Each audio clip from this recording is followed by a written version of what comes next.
I read today that the F word has been said in the Marvel Cinematic Universe 119 times. Mm-hmm. 118 of them was in Deadpool versus Wolverine. Yep. Yep. I think. Well, no, because that would have been Fox, where Hugh Jackman said it in. Yeah, so that's the reason why the first two Deadpool movies didn't count too. Yeah. Yeah. Who said it in? Um, Who is the? In one of the Guardians of the Galaxy movies. Okay, that makes sense. That makes sense. It was one of the Guardians movies. Probably 3. It's probably the most recent one. I don't remember it said it in a meme, and I don't remember which one it was. But anyway, I thought that was a pretty funny stat for nerddom. 119 times. Did you watch Deadpool Wolverine? No, I have not yet. It's so good. I did watch a scene from it today where Deadpool was talking up Chris Evans about being, and even calls him captain before he turns into Johnny Storm. Yeah. That was so funny. I was a little bit surprised. He's covered up, and you can see his blue uniform. Yeah, so it's like, oh, it's Cap. Yeah, it's not Cap. It's not Cap. It turns out. Spoilers, not spoilers. I guess it's been out for a minute. It's on Disney. It's on Disney Plus now. So like, if you haven't watched it, you just have not taken the opportunity to watch it. I haven't. It's been horror movie season, so I've been doing all my obligatory. Did you watch The Terrifier, the new one? I haven't watched any of those movies. I'm not really big into overly gory things. Yeah, because that's all it is. Yeah, and I've been told it's kind of gore porn, and I'm really about that. Like, I kind of like Clay Byram loves it. I like I mean, that makes sense. I like slashers and I like possession movies. Yeah. So. I like Art the Clown, but I would not watch any of the movies. Like him, as the idea of him, I find hilarious, but like I couldn't sit there and watch the movie, especially after I heard like the very first scene of the third movie, he's just like chopping up a little kid. Yeah, there's and I'm like some rough stuff. Yeah. I couldn't do it. Like, yeah, you don't visibly see it, him doing it, but it's like that's just too much. But yeah, some stuff like that pushes it a little bit too far. Yeah. Even before I was a dad, like I couldn't watch that sort of stuff. Yeah, I don't really like that. Much. The goriest movie I remember watching and enjoying is The Green Inferno, and it's about cannibals. Yeah, that explains. It's pretty gory, pretty rough, but it's a really good movie. I like Eli Roth stuff. I didn't like Hostel and all those movies I did, but I like The Green Inferno. It was pretty cool. Gore that I can handle, typically like history or war movies. Yeah. Because that's just what it was. It's right. Like, more historically. Glorifying it. Yeah. But, you know what I mean? Like, I like an occasional zombie movie, but it depends on what it is. Like, I'm not watching Resident Evil or anything like that. Those were kind of cheesy, weren't they? Like the early ones. They're all kind of like, they're not. It's really like bad action flick. They're not even scary. Yeah. It's just action movie, but which I guess kind of fits with the Resident Evil vibe because I mean. They're kind of just like it's supposed to be campy and stuff like that. Yeah, like the games were action horror, quote unquote, but they got a lot less scary the more you played them. So I mean, that's the problem with zombie anything is it loses its You get a same story told. You get desensitized to it very quickly. It's like watching a vampire movie. It's probably not gonna be fucking scary, especially now. God, I heard Nick Cage's vampire movie was really good. He played Dracula. It was recently. It's supposed to be funny, right? Yeah. Yeah, he's really good in roles like that. Yeah. I still haven't seen... Did you watch The Unbearable Weight of Massive Talent? I want to so bad. I still haven't seen it. And then he was really good in Long Legs. That was a pretty scary movie. It's very much... Wouldn't call it a slasher, but it's very much in that vein, not over the top gory. There's some hard scenes in it, but not anything too bad. But it's a really fucking cool movie. Yeah, he's unrecognizable in that movie, by the way. Is he the villain? Yeah. Okay. That makes sense then. Yeah. It's weird seeing him play a villain too. Yeah. I don't know that he's played many villains. So apparently he got like hard out for cash and just started agreeing to a lot of roles. Because he's actually like shown his range a little bit. Like he actually really is a good actor. Yeah. Like, right. I'm used to him ruining things from my childhood, like Ghost Rider, but Ghost Rider was pretty bad. They made a sequel. He was about 20 years too old to play that role when he played it. For sure. Oh man. potential to be like one of Marvel's best, and it was one of its worst. Yeah, and didn't they do a remake of it, and it was bad too? I think so. I can't remember. The Blade movies, man. The original Blade movies? Yeah, the first two are fucking awesome. Third one kind of sucks, but Ryan Reynolds kind of redeems it a little bit. Right. They made I don't want to say. Ironically, his character is very Deadpool-like without it being Deadpool. So it wasn't a stretch for him in the role that he's known for now, to be honest with you. But the first two movies are awesome. Chris Christopherson's awesome in them. Cars are awesome. Like, there was good shit. Yeah. I kind of like that really was like the first of the Marvel as we know it now. Blade really was the start of all that. Yeah. And then it was X-Men. Some people say X-Men was the start. X-Men and Spider-Man came out about the same time. I really liked Blade because I'm such a nerd that I watched all the Spider-Man series when I was a kid, and I always liked his episodes because he's hunting Morbius. Yep. And, like, fucking awesome. But I always liked the Venom episodes of the Spider-Man. Oh yeah, absolutely. And there was a couple with who was it? I know Captain America was in it a couple times. Really everybody was in it. Yeah, they had the Infinity War shit and stuff, or Secret War shit and stuff episodes, right? Like later on, you can watch all those on Disney Plus too. And I tried to start them and just don't have time. Yeah, it's hard to sit down and watch them, especially it's probably easy to put them on the background, but kids comic book shit was much better. Awesome in the 90s. All the Batman series were awesome. The TAS was really good. I even watched Batman Beyond. Batman Beyond was awesome. I loved that as a kid. That was my jam when I first because that was on air, like running on live TV when I was growing up. So that was like the one Batman show I grew up with the animated series. What was the voice actor's name? Kevin Conroy. Yeah, that's who I grew up with. Yeah. He'll always be Batman for me. Yeah, for sure. And he played Bruce Wayne in Batman Beyond. He just it was fucking awesome. Yeah. Yep. Those made for TV Spider-Man stuff is awesome. Do you remember Gargoyles? I do remember Gargoyles. That show fucking rips too. I fucking love it. Me and Sandy started it not too terribly long. My half sister was obsessed with Gargoyles. That was her cool. jam. That was a cool show. That's what we need to live action for real. That'd be interesting. That'd be interesting. I don't know how they do that live action, but I'm sure they could. Did Venom live action. Yeah. Apparently, the new Venom movie's good. Yeah, I didn't watch the second one out of very real fear I would be disappointed. I've heard it's not great because Carnage is probably the best comic book villain of all time, and I love Woody Harrelson too. So I was really scared that it would ruin both those people for me. I think, if I'm remembering right, it wasn't him that was bad in it. It was just the story was bad. That's fair. I can't remember. The first one wasn't great. It was fun, but it wasn't like a good movie. The best part about it is Eddie and Venom's back and forth. Yeah, that was what made the movie. Everything else the story was like straight out of the just to get another 90s, early 2000s. You get another symbiote in every movie, and that's the only thing that's kind of a drag. The idea that we get Null's pretty cool on the third one, but I haven't watched it yet. I haven't either, but Null is in it, and then there's a couple of other symbiotes that are in it, but I can't remember which one. Null's the main main villain in the new one, though. Yeah, right, I believe so. At least that's what they pushed, but I don't know how much screen time he actually had. Apparently, the Venom voice is how Tom Hardy talks to his dog. I found out the other day, and that was the inspiration for the Venom voice. And then, of course, it gets filtered and everything else in post. But apparently, that's how Tom Hardy talks to his dog. That's so funny.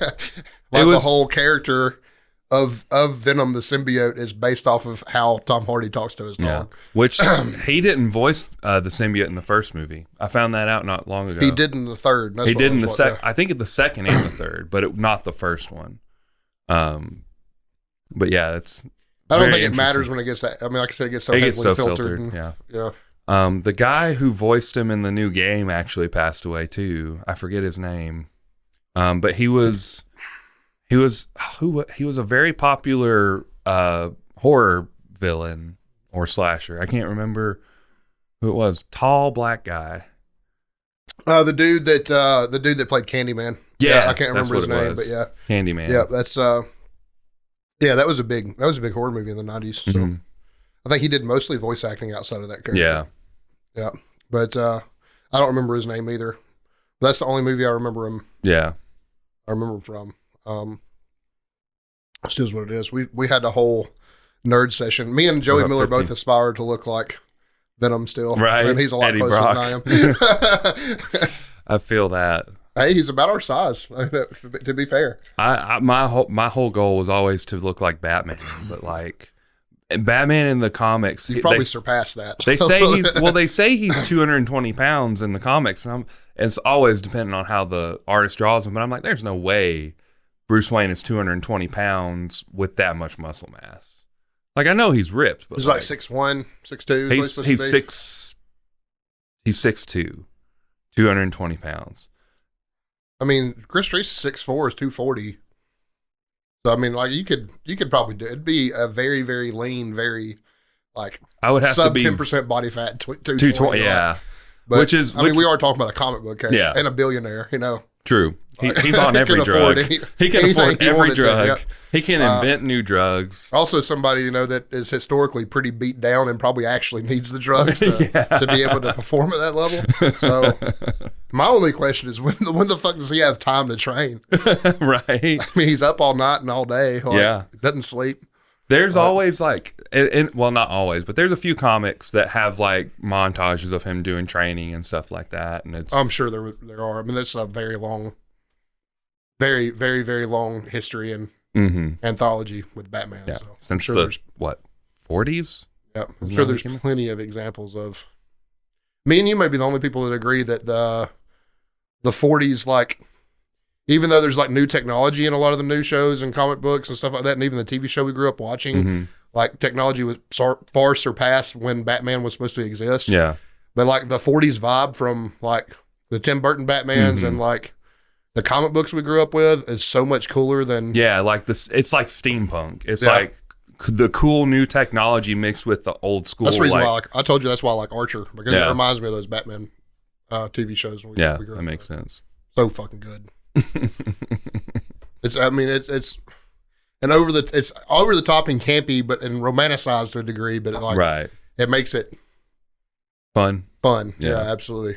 Where the Christian Bale Batmans are just very, very fucking believable. Yeah, I mean, they're very realistic. They even take the time to scientifically explain like why all this stuff works for the most part. Like, so it didn't take away from those because I think those are the best still. But yeah, it's hard to say that anything has topped that as far as like the trilogy in itself, like the whole story and how everything flowed is just like, and Tom Hardy's Bane, man, he's such a good Bane. Yeah, I mean, I love Heath Ledger's Joker was still the best Joker. Like, there's not been. I do have a very soft spot for Jack Nicholson's Joker, but he was definitely like it's two sides of the coin, right? If you want campy, 1940s Joker, Jack Nicholson was absolutely. Yeah. If you want a realistic anarchist Joker, you want Heath Ledger's Joker. Speaking of weird movie trivia, I found out, and then we'll get into the actual show before the show. You know the lick lipping? The lick lip that he does all the time? It was because his prosthetic was constantly falling off, and he had to keep it wet to keep it on. Yeah. So this like maniacal thing he does the whole fucking movie was actually like born out of necessity to a degree, and then they just kept it once the problem was solved. So they were like, "Yeah, fuck it, this is cool." Right. Like, he was a fucking madman. He was. It was crazy. It's sad that he never got to see the movie being made, and I still remember how much hate he got because like, he's the guy from Brokeback Mountain, and it's just like, I don't a job's a job. Yeah, absolutely. How much did you get paid to play a gay cowboy? $0? Yeah, absolutely. And Jack Nicholson said it would. They're both method actors. Jack Nicholson said it would kill him. Yeah. Told him it would if he took the job. Yep. Yeah, if you go that far into it, I mean, Jack Nicholson, in my mind, never quit being the Joker. Fair. He's outlived a lot of people, but he's just like not so slow slip into madness, right? Since that day, for the most part. Oh man, he is the actual Joker. Like, he keeps on kicking it. Right. He's fucking wild. That old man's wild. I haven't seen anything from him recently, honestly. So I don't know. I think he's retired. But I mean, yeah. Nearly a 60-year career is pretty. That's crazy. That's such a long time to be around. And be extremely relevant. Mm-hmm. It just shows to show how talented he was. You can see that character in everything he did prior, though. Like I'm a very big fan of The Shining, and he's the Joker. I can believe that. He really is. Like, it's Like those two guys were born for that role. Mm-hmm. Only two guys that could do it, in my opinion. Mark Hamill as the voice of the Joker from the animated series. Very, very different just being the voice, though. Yeah, you know what I mean? Like, that's true. You wouldn't have wanted to see Kevin Conroy as live action Batman. You did in the CW verse. It was the voice was great, but it was just weird. Yeah, it was strange. That wouldn't be your pick, you know? Right? But, yeah, the villains in that though, fucking bar none in that trilogy. Yeah. Some of the best villains ever. I mean, Liam Neeson as Ra's al Ghul was awesome. He was perfect for that role. That movie, I think of a little bit less than the next two, but it sets everything up so well for the next two that I think. I mean, they were really just getting their feet on the ground with Batman Begins. So like, he just kind of like accepted the movie and he was like, "Well, if I'm gonna do it, I'm gonna do it like this." Nobody went in with expectations because they were all burned out from the Joel Schumacher Batman movies. So when they're like, "Oh, a new Batman movie, how bad is this one going to be?" Right? Michael Caine is so goddamn good. He is the best Alfred. Yeah, and I mean, I really liked. I forget his name, but the new actor that was Ben Affleck's Alfred, he was really good too. But man, Michael Caine was the shit, dude. He was awesome. He acted way too good for that role, to be honest with you. He blew everybody else away in a lot of ways. He was kind of top tier. Like, I don't know if he won any awards for it. He fucking should have won Best Supporting or something like that. But Heath Ledger won Best Supporting for Dark Knight. Yeah, for Dark Knight. So, I mean, it kind of makes sense. And then Tom Hardy's Bane was, people make fun of the voice all they want to, but he was like, the way he delivered lines was so just intense, like confident, serious, just like I am. He's like, I'm God and you are nothing. Like that's all the time. It's just like, God, it's so hard to. I like him. He's a good actor. I watch a lot of his shit. Warrior is a good movie. You watched that one? I haven't, but I've wanted to. It's the one where he fights his brother. He's like in a boxing match. You really need to watch that. It's a good fucking movie. Anyway, American Pro, show before show. Well, we should probably introduce the show. We've been out for 4 the American Pro now. was originally going to be show before the show, and it ended up being comic book talk. We'll just push it on. So we'll just lump it into the main topic. But welcome to the Sip It and Rip It podcast. I'm Zach. He's Nathan. You can follow us at Coleman_Barbell, at Nathan Skedios, at Sip It and Rip It. Watch us on YouTube. Listen to us on Spotify podcast, Apple podcast. Like us, share us, rate us 5 stars, leave comments. Anything helps. So go visit your local Scooters Coffee. Yeah, go visit Scooters Coffee. We're not drinking Scooters tonight, but I had one this morning. It's later on a Sunday, so yeah. I am drinking my Monster Energy, but that was just available at the liquor store because we're back drinking again. Liquor, at least for a little bit. I am, but we'll talk about that later. I don't want it to be too permanent either, but it is a Sip and Rip It podcast. It is a Sip and Rip podcast. That was the whole basis of the show. When get drunk and talk about powerlifting. Yeah. I mean, so. And this is Nathan's recipe. He doesn't always make drinks, but we have butterbeer. Yeah, it's not my recipe. I found it, and I was like, "That sounds pretty good." It is, since you changed an ingredient. Well, I changed an ingredient in yours, so. But that's because you can't drink vodka. So it is. If you wanted to follow a recipe, it says, depending on where you go, 1 to 2 ounces of vanilla vodka, 1 to 2 ounces of butterscotch schnapps, and then 6 ounces of cream soda. And Zach did, instead of the vodka, he did a vanilla whiskey, which was Vanilla Crown. Yep.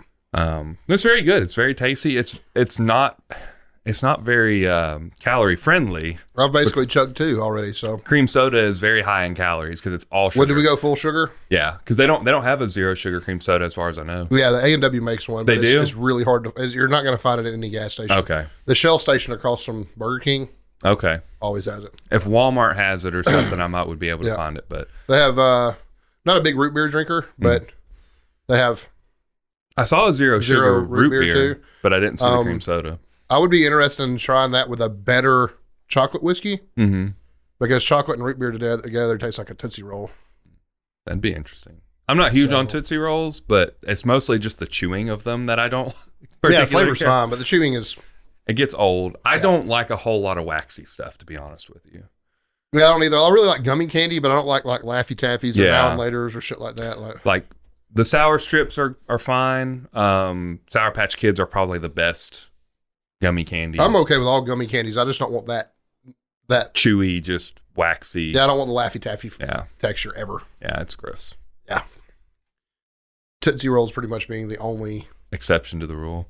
Yeah, and that's sparingly. Right. Tootsie Roll Pops, man. That's the way to go. Tootsie Roll Pops. Yeah. I remember those back in the day. I've had like fucking 30 of those since Halloween, so. That's fair. But yeah, butterbeer's good. Yep. Fucking drink it. I enjoyed it, so yeah. Yep. If you like those flavor combinations, Desi does not like butterscotch, so obviously. Go buy Scooter's Coffee and get you a grandma's nut. Grandma nut latte.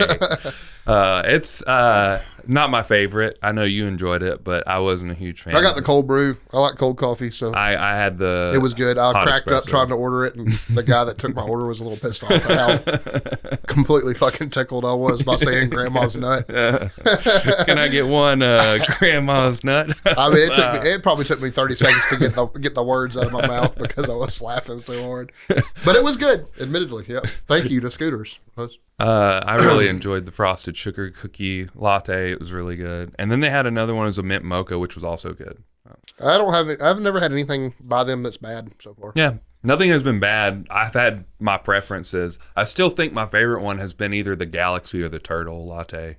Those are just really good. They make a sugar-free turtle, so I do that every now and then. Yeah, so I like those.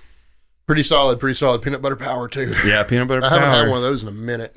And then the chai latte with protein. It's good stuff. Also real fucking good. Yep. They got a lot of options, so go down Scooters. Or you can just be a fat fuck and get a cinnamon roll because those things are fucking good too. I'm pretty sure it's on brioche. I think that helps. That makes sense. With the texture. That makes sense. Cream cheese frosting. Yeah. Kind of hard to beat. Yeah, those things are dope. We're supposed to be talking about exercise and fitness. Bro, cheat meals are okay. Power lifters, though. We are power lifters. I saw, man, I'm gonna briefly tell this story. I went and got my blood work done, and I went to get breakfast at another Broken Egg Cafe. That's where I go every time. Very good food. I enjoy it. But there was a bunch of skinny and or out of shape guys, a group of 3 of them, talking about power lifters being unathletic and bodybuilders are superior and all that. And I was just sitting there eating my food, and I was just like trying not to interject into their conversation, but I was like, you should have been like, I'm a power lifter. What do you think about me? I should have. It was like, hey, I actually just came back from nationals, the Powerlifting United Nationals. You think I'm unathletic? Sitting there eating I was actually I was eating an omelet, like their fancy, like good for you omelet. I can't remember what it was called. So yeah, it was like the chicken and egg whites, and I'm not gonna say me, but you know good and well that my people work to be more athletic all the time because it benefits powerlifting directly. And while we just learned this with Kyle Curvey, while bodybuilders have a tremendous amount of strength potential because they have more muscle mass than us, they're not necessarily stronger. Yep. Enter John Hack into the conversation. Yep. There's a million people you can find on a bodybuilding stage that technically are bigger, have more muscle mass, maybe even in total be more athletic, and they're not stronger than John Hack. and you know what? They might not even be as athletic as John Hack, because a lot of these guys get so big, especially like the mass monsters, that they don't have any mobility. Like their mobility is super limited. There is still, whether you size. like it or not, there's still X amount of mobility required for powerlifting. Yep. So you still got to squat to depth. You got to be able to get down into a deadlift position comfortably. So I mean, there is plenty. I have plenty to say about that. Yeah. There's a That's reason. A whole nother episode. There's a reason why when you look at an NFL roster, nobody looks like Jay Cutler. Yeah, exactly. you know what I mean? There's the most athletic humans on planet Earth, and nobody looks like that. Yep. So I mean, even your linebackers, it's apples to oranges. I mean, they're linebackers and running backs are probably your closest to looking like. But they're still not going to look that big. They're not going to be, because they can't move well that big. The heavier you are, the harder it is to move. Not saying you can't move athletically being heavier, but it is more difficult.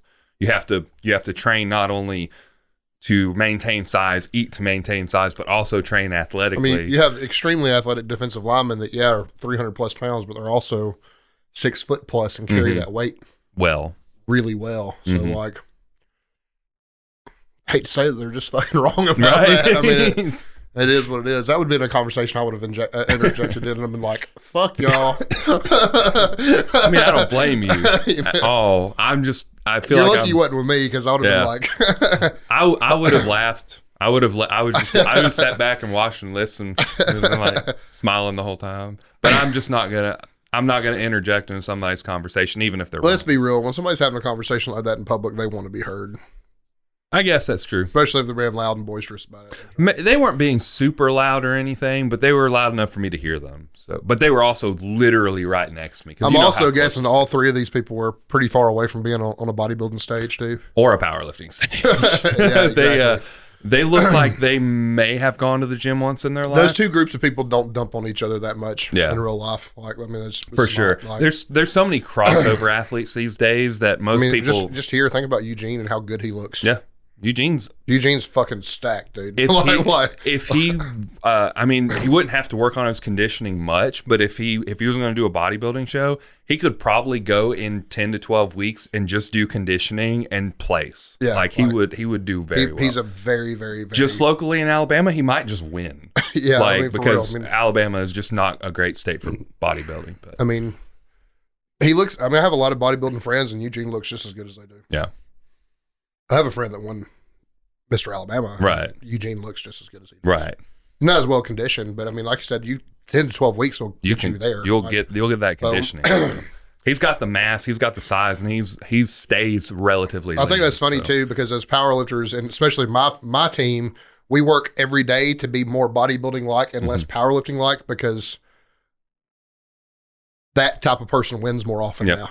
I mean, this also allows you to be more durable. I mean, like longer off seasons, more muscle mass, like all those things lead to a bigger total. And we keep an emphasis on the big three, but like we're probably not taking them out. They might look different, but like I don't know.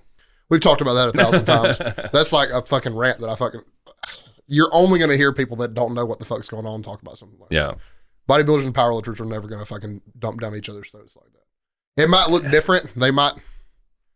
You know, there's still some. They're going to call us fat, probably. Yeah, you know what I mean? There's still some. Like stuff like that. Like, truthfully, like I think it's less of a stigma now of the bodybuilders versus powerlifters. I think most of them are kind of like more buddies now, especially. There's still going to be outliers. There's outliers in everything. What do you think Kyle's body fat percentage on a caliper was this weekend? Probably 12 on a caliper. You think it's that heavy?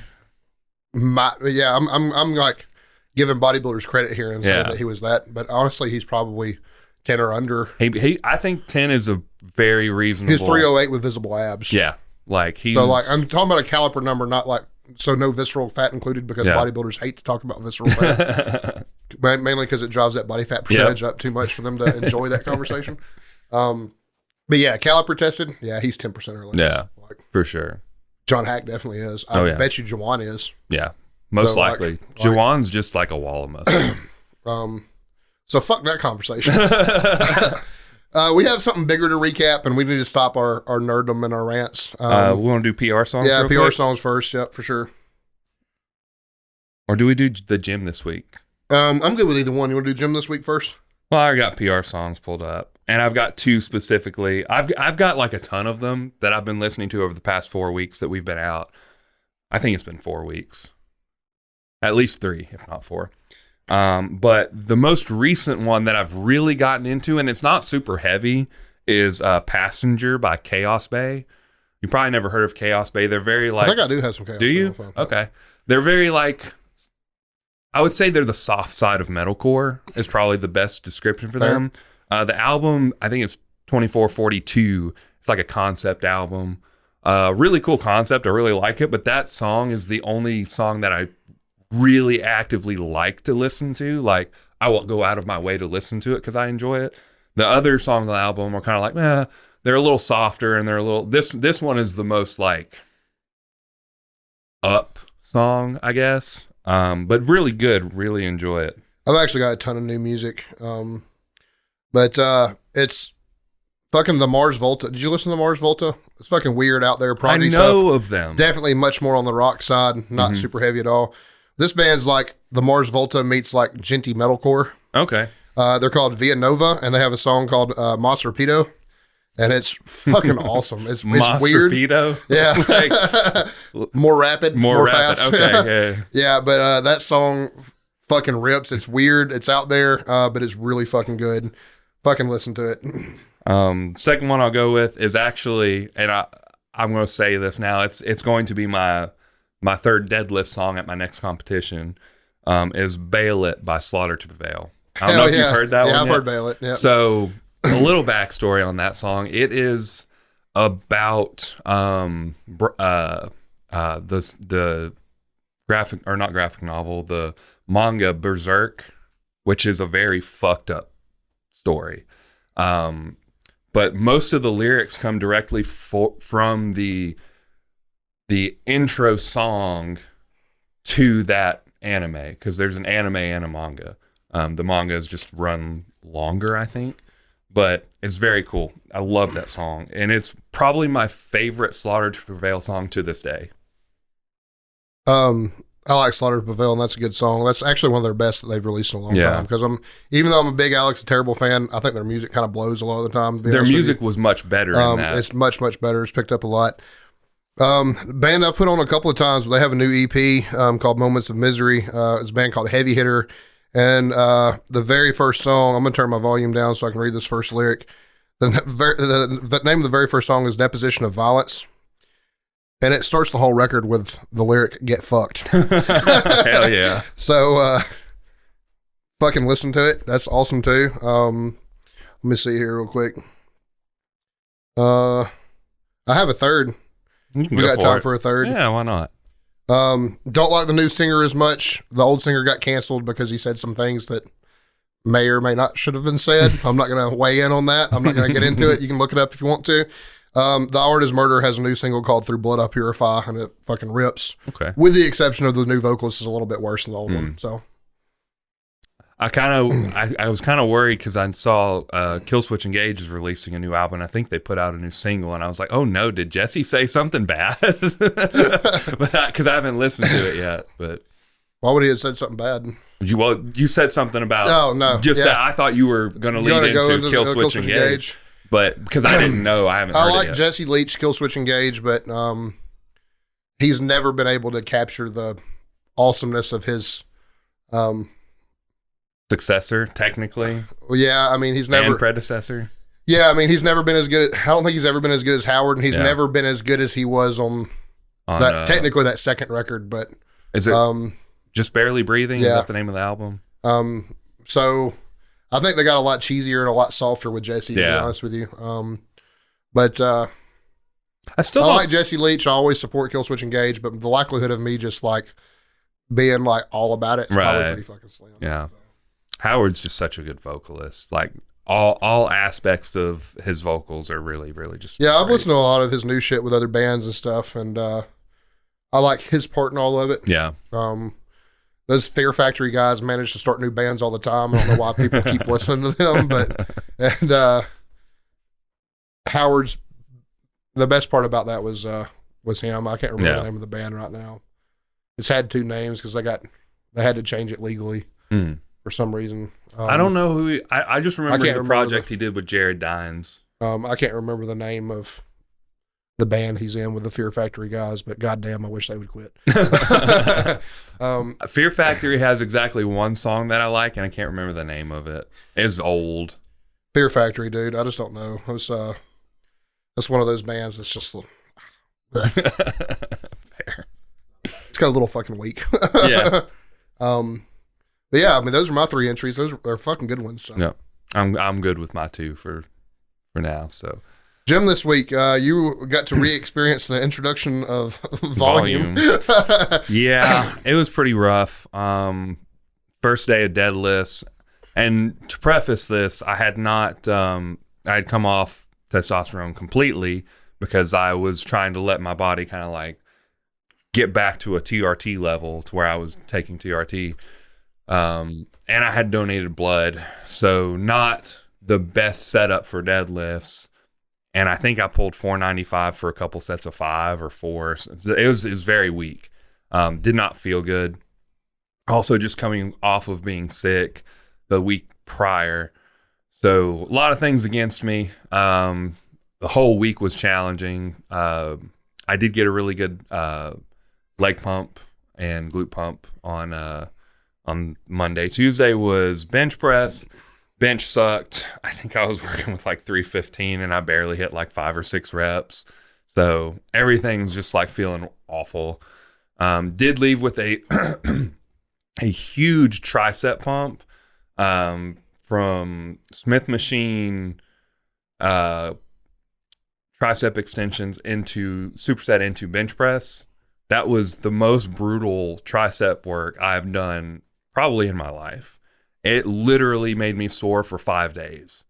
I'm just now starting to feel my triceps again. So and I had to do tricep work again that week. So very good superset. I got that from Dr. Mike. And I will continue doing that for a while. Yeah. Thursday, I think I squatted and I did like 365 or I think it was 365 for sets of like 5 or 6 or something like that. It was really mild stuff because I just didn't have the energy. I didn't have the capacity for it. And then I did some incline close grip on Friday and my triceps were still sore. So I couldn't put a whole lot of emphasis on them. So I was like, well, I threw like 185 and hit like 10 reps or something. And I did that a few times and then just did a bunch of back work and skipped the rest of my triceps. Well, I did some really, really light tricep extensions. And that was about it. Fair enough. Good pump week, but whew. That first week back from volume after competing is it's like your first week back in the gym ever. Like it's probably a little bit worse than that, to be honest with you. Yeah. Well, I had a ton going against me just in general that whole week. Oh, so. For sure. Yeah. I mean, 100%. I had a good week. PR match on bench press. 405 went for 1. Hit another single at 390 shortly after. Mm-hmm. Actually, that's wrong. I hit 405 last. So I will say this: 405 moved really, really well to have hit a heavy, so heavy of a single immediately before. Yeah. Normally I probably would have hit 365 and made the jump. This time I warmed up. Last warm up was 355. Knew I needed 2 singles between 390 and 415. So I hit 390 at the bottom end. Didn't want to overreach, so put 405 on the bar. Hit it. It moved well. It's my last week of the block, so last heavy week of the block. This is deload coming up, so I knew I was super fatigued. Also had some things from Saturday stacked against me a little bit that we will not mention on here out of fear that someone will find out about it. Fair. So went in super fatigued, hit 405 anyway, which is a really good fucking thing. It's not the fastest I've ever hit 405, but the fact I was so fatigued and it moved at probably an 8.5 or 9, probably a pretty good sign. Yep. And then pulled a PR on trap bar deadlift Tuesday. Wasn't super heavy because I'm bad at trap bar. It was just 500 pounds. Moved fine. Thursday, floor press single at 365 and a bunch of drop sets. And then 449 pound double on SSB on Friday, which is a little underachieving, but I was still pretty smoked, honestly. So I kind of just, and I also got the timing. This week I got the timing of my blood pressure medicine wrong. So Thursday night prior to going into Friday's session, I normally take my blood pressure medicine about 12. I didn't take it until about 9 p.m. So my blood pressure was actually too low going into my squat session. And it was causing me to black out. Normally I'm pretty high strung and my blood pressure's high and can perform well in those situations. Believe it or not, sometimes elevated blood pressure can be beneficial, at least when it comes to heavyweight, like acutely. It's not beneficial long term. But having it really, really low going to that squat session, I started like blacking out at like 315, which is a really light squat. But I was like, didn't know where I was at, you know, after a 315 pound squat. So like I knew that the top end of my range was closer to 500. I knew that probably wasn't going to be safe. Probably could have gone. But I kept it at the low end of my range and did what I had to do. So, right. all in all, a good week. On squats, I don't feel like I have to prove anything because I'm just accumulating wins. And the only thing I needed to do is go win. And I went in feeling bad and I won. And that's all I needed. That's good enough. Good enough. So, deload week, baby. Yep. So excited. Ready for it. So excited. I'm hoping my week 2 is a little better, but we'll see. I still haven't gotten a call from QC about getting my actual results back and seeing what's going on under the hood. I don't know how, but I've managed to push mine off like a month or 2 extra. I ended up with more of a test prescription than I was supposed to. They give you 4 weeks? They give you 4 months? They give you 3 months, but I'm still taking prescription tests, so Wouldn't I don't know complain. what happened, but I do have a UGL. I take my performance enhanced dose with, so I don't know if maybe I doubled up on that 1 week or could have been, or even a couple of weeks, but something happened. Yeah, but I'm due too, so and I'm gonna go piss before we start another real episode. Okay. Meat and potatoes of the episode is PLU Nationals. Yeah, you want to talk about the American Pro real quick?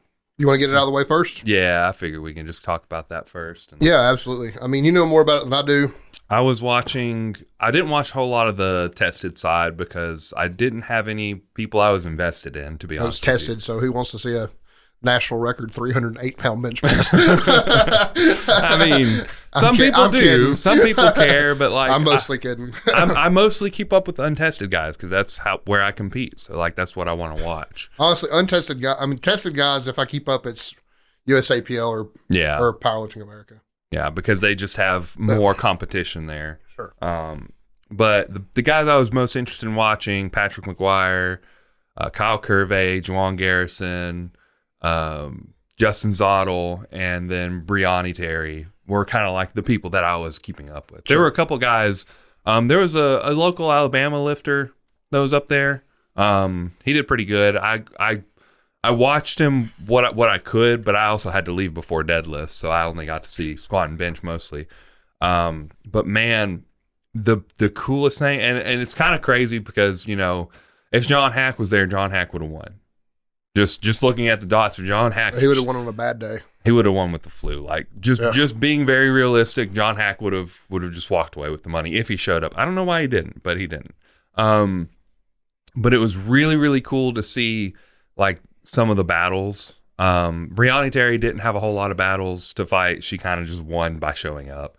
If she had hit her openers, I think she would have just won. But she had a 608 dots. She PR'd on her squat by, I think it was either 5 or 10 kilos. So a pretty good squat PR. Did not match her best bench. I think she missed it, and then did not beat her best pull. She thought she was going to go for 300 kilos, but it just wasn't there that day. She went for 295 and missed it. I can't remember what she actually ended up with, but she still had 608 dots and still won women's best lifter of the day. She was probably a little disappointed about the deadlift, but PRing her squat is kind of big because she's a deadlift specialist. Yeah, I think that she said, did she not make a post that if she wouldn't have gone ham on squat, she felt like the deadlift would have been there? Yeah.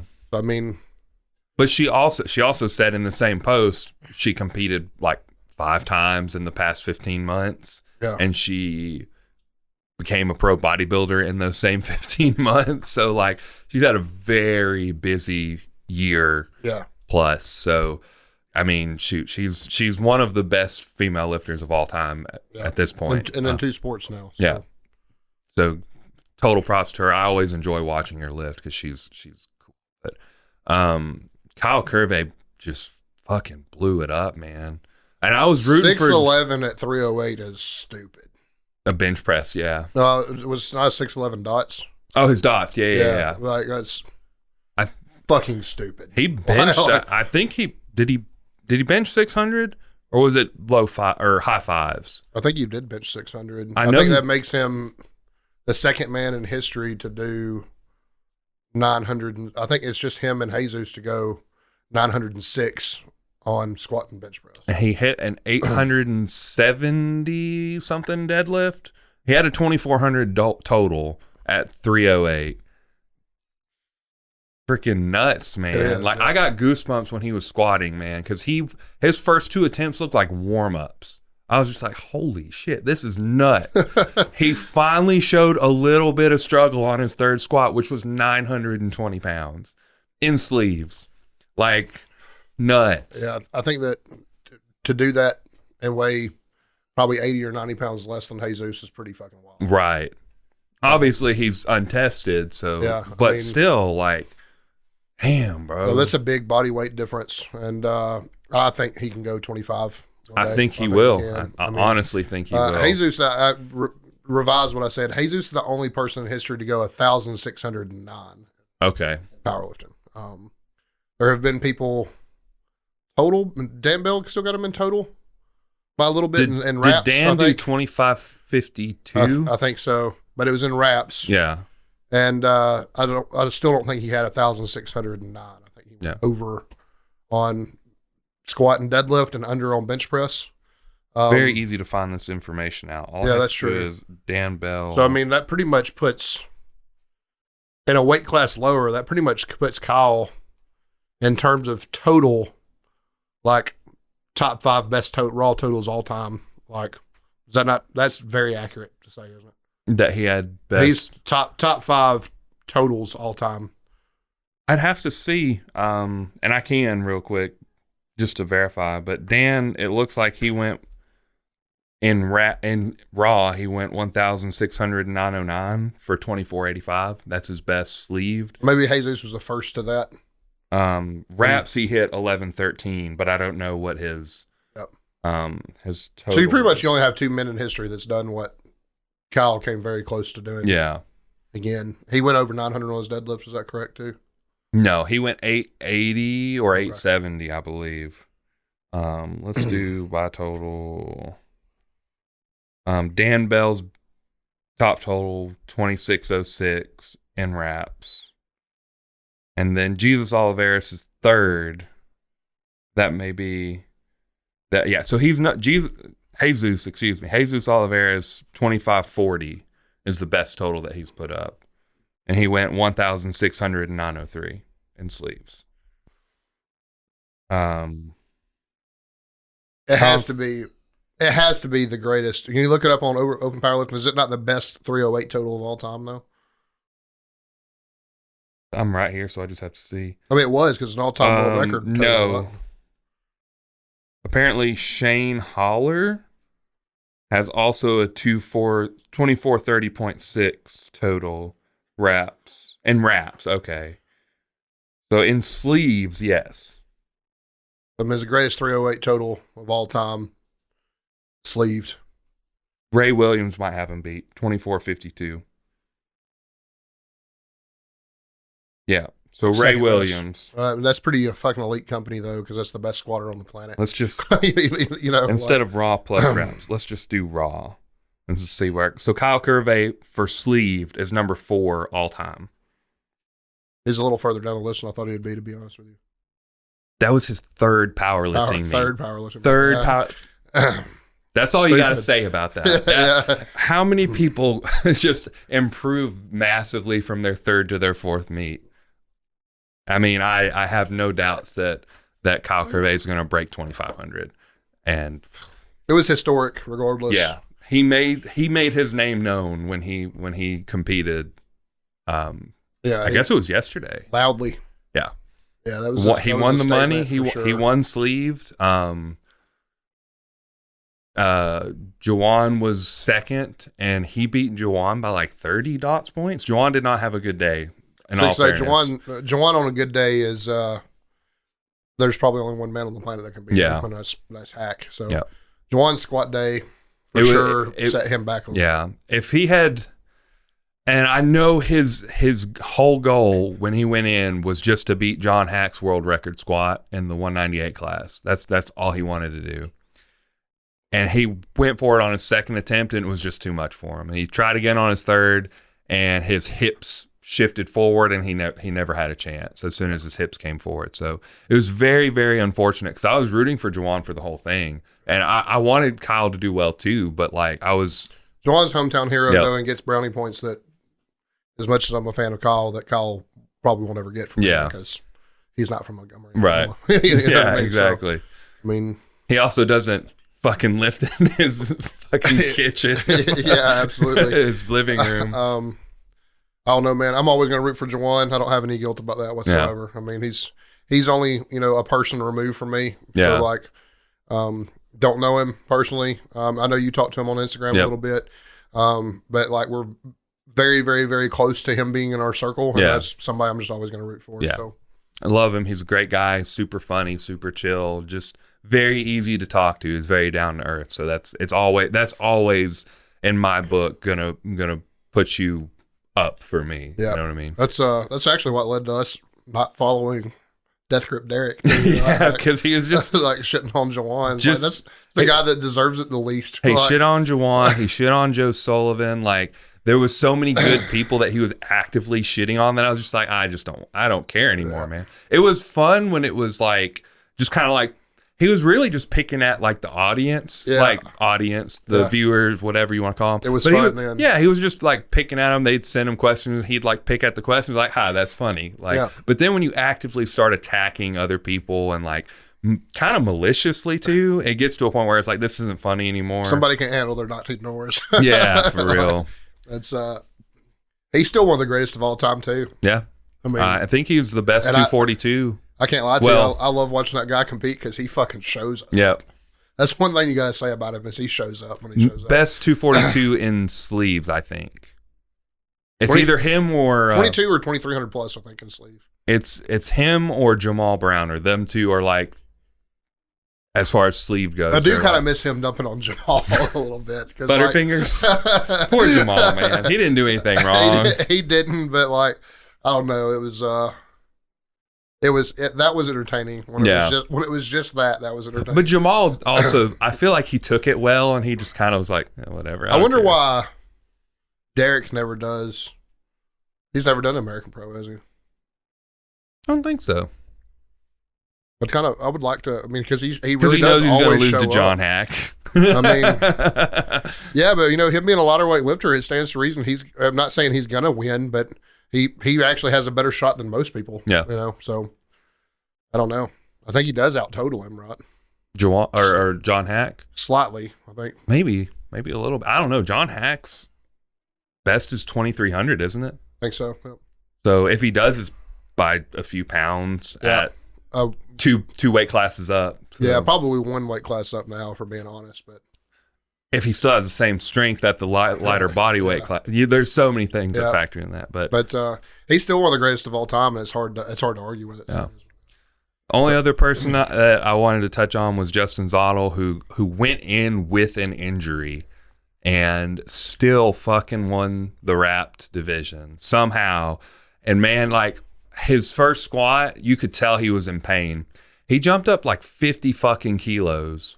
It was either 30 or 50 kilos. And I was like, what the fuck is wrong with this guy? Like, he's hurt. And he just made a huge jump. And he squats it, and you can tell he's in pain. And he steps forward before he gets the rack command because he gets off balance. And I'm like, oh, dude. I felt so bad. I was like, no, dude. Like, you. And then he came back with a third. I think he went up in weight again by some absurd amount of kilos, and he got it. And I was just like, this dude's insane. Like, this, he's got to be on like a million painkillers and just like fumes, just like, I don't know. And then I can't remember what he benched, and I didn't get to see deadlifts. But I remember thinking that he was, I think maybe I did get to see his deadlifts. No, I left before deadlifts. But I think I remember reading that he was in pain during deadlifts, and because I saw a video of him warming up with like 4 reds, and he was like hunched over, and he pulled it, and then he dropped it on the ground because he couldn't like bend back down with the weight. He couldn't guide it down. So I don't know how he managed to deadlift what he did, but piss and vinegar. He showed up, man. He was like, I'm winning. I don't care. Like, I will kill myself to win. And he won. So shout out to him for being a tough son of a bitch. Like, goddamn. That's a big deal, man. That's no small feat. And he was just under 600 dots. I think it was like 587. I would like to see one of y'all just make that platform. That'd be really cool. Just to show up and be there and just kind of be like, just be a part of it. Just to be a part of it. And I'm not even considering winning. Like, but just to be there and be around these, you know, giants. Well, we're working on 500 dots for you in Austin, and that's a big number of dots. Like, to think that you had to have 100 more to go and even be competitive. Like, it's pretty nuts. And you're talking about 1 in a billion people for real. Like, so it'd be crazy. I don't even know, you know, time is your best friend in lifting. I don't even know where 100 dots points is going to come from, bro. Yeah. you know what I mean? Real. Like, because we're a little outside of 5 now, but like, I don't even know where the fuck where 550 is going to be. Like, like, I mean, you know, I think we'll get there, but like right now, like, I mean, that's the reason you plan the way you plan, right? Yeah. Like, you got to knock down 500 before you worry about 510, you know, whatever it may be, you know, but like, it gets smaller as you get further up there. So, you know, you are definitely at the level every 10 dots points, you're losing a few thousand people in the world. Yeah. Every time you make that jump. So, I mean, pretty fucking big deal. Speaking of, very curious about something, if something updated or not. No, Nationals still isn't showing for me. Moving on into PLU Nationals. I have a lot to say about it. So and I actually have changed my mind about some things. So why don't you run down your day, and then I'll talk about your day and Austin's day. So you want to talk about just the event, or you want to talk about everything surrounding it? Because there's a lot of factors that surrounding it. Yeah, I mean, I think mostly let's talk about meet day. Obviously, you guys made weight, or you wouldn't have competed. There's not really a whole lot to talk about the drive-in other than it sucking. The drive sucked. The area after we got in there wasn't too bad, but there were a little sketchy areas that we drove through. The Saturday of the weigh-ins, I have to talk about this because that's kind of like leads into some of the stuff that happened. Weighed in, it was a later weigh-in, so we weighed in at 2 p.m. because it was a 24-hour weigh-in. So we get there, I weigh in 237 or 238, about where we wanted to be, which was good. And I'm like, all right, time to refuel. Got my jug of water, putting electrolytes, protein, carbs, like just drinking it as I sipping it, going down the road and stuff as we're going to get some food to eat, eating some crumble cookies, like just like anything and everything because I'm starving. Really, really good barbecue place, Salt and Smoke. Great food. Yep. I think probably too fatty of food from what I should have been eating directly after weigh-ins. But I was just excited to eat, and it was a fun place to eat. So we did order one of everything, basically. Yeah, we really did. It was mostly a lot of protein, truthfully. I probably should have. Fat content was pretty high. Yeah, should have made more of an effort to eat clean carbs during that time period. I think that affected us a little bit. Did a little walking around, did some sightseeing, saw the archway, cool stuff. Went back to the Airbnb and kind of hungry, ordered pizza, which was not a good choice. Should have ordered something like I should have gotten a salad like you did, honestly, like chicken salad or something, or really I should have got some Asian food, got some rice. Should have gotten some chicken and rice. That would have been the smart thing to do, but just didn't make good decisions as far as my diet goes after weigh-ins. Caused me to have some digestive issues. Stayed pretty empty. Woke up on Sunday morning at 4 a.m. to the baby puking on us. So that was already just kind of like, oh shit. Had to stay up until 5, go get her some medicine, bring it back, give her the medicine. About 6 o'clock, I think I went upstairs into the clean bedroom and fell asleep there for a few hours. Got up, ate breakfast, was holding stuff down pretty well, but I ate a pretty normal breakfast. I don't know that I had lunch. Do you remember lunch? I don't think we had lunch before. I was supposed to eat somewhere with Austin, and that fell through, so I ended up getting fast food on my way in. And didn't eat lunch with y'all, so I can't. I don't think I ate lunch. I had another mixture of protein, carbs, and electrolytes and pre-workout in a bottle, like my hydro jug. Sipping on that through the whole meet at that point. So meet day, warm-ups, squat feels okay. Doesn't feel great. Last warm up, it was scary. I think I didn't wait long enough because I was just like, I need to hit this before we start. We were about to start, and I'm going to be like early up. The speed of the day had an effect on things. Yeah. So we got our last warm up in, moved awful, made everyone concerned about whether I was going to hit my opener, to be honest with you. We got out there, opener moved pretty well. I think I got 3 whites on it. Moved up like we were planning to. I think it was from 540-ish to 572. Does that sound about right? Yeah. 572, got under the bar. As soon as I stood up and the mono the mono ejected, I felt like it was sitting wrong on my back. And the head judge immediately was just like, squat. And I was like, I need to call re-rack. But as soon as she called squat, I just went down because I was just like, I've got to squat this. So I came down. On the way up, I can feel my lower back tweaking, and I'm like, oh, shit. So it gets racked. The David, who's the head spotter, told me, he was like, hey, you were off-centered. I'll center you next time you get up here. And I was like, okay, thank you. And I'm kind of like, oh, my lower back's really agitated, whatever. I'm laying on the floor, kind of just like resting and trying to alleviate some of the aggravation. Like 5-6 minutes between attempts. Yeah, this is not a slow meet at all. I think there were 11 lifters in my flight. Yeah, nobody was taking their minutes. So when I say it was 5 or 6 minutes between attempts, it was the snappiest meet I've ever been to. Like there was maybe one It was hard for me to get both of you warmed up. They gave us a minute from the last lifter to the first lifter. So they did give us a little bit of grace period because they knew we were like. It might have been 7, but that would be generous. Right. Generous, like very generous. It was a very, very fast paced meet. Third squat, I come down. He centers me. Everything's good. But when I come down and I start to stand up, I feel both of my quads pop. So I'm like, take it off me. I'm not risking getting hurt over, I think it was like 580, so like a couple pounds, couple kilos. Not worth it. Just get it off me so I can bench and deadlift. He flicks my belt and he's like, are you okay? And I'm like, I'm good. And I walk off the platform. I can put weight on my feet and it's not a big deal, but I can feel like where it had strained my quads. And I'm like, shit, this is going to suck. Go into bench, start warming up for bench. Bench moving fairly normally. Maybe a little worse than I would have hoped. Went in, hit my openers, 195 kilos. Got it pretty well, but at the top, I felt like my triceps were starting to give out already. And I was like, that's not a good sign.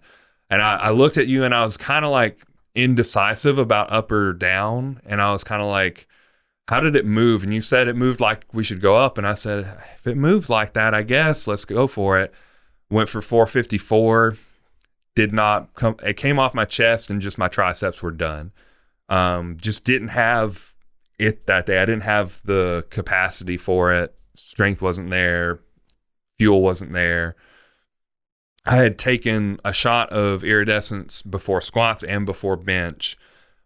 I don't think they benefited me because I didn't have the fuel. I just didn't have enough carbs in me for it to work.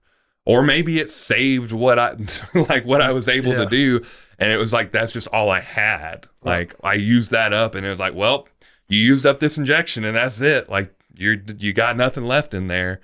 So maybe I used it on my first and second squat, and then on my first bench, and that was all I had. But really, really disappointed that I missed my bench twice. So I was 1 for 3 on bench, which was supposed to be my best lift, and it just didn't come together.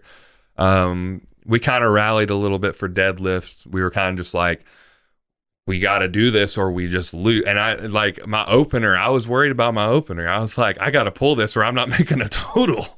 Yeah. So I think we opened with 672 and it moved okay.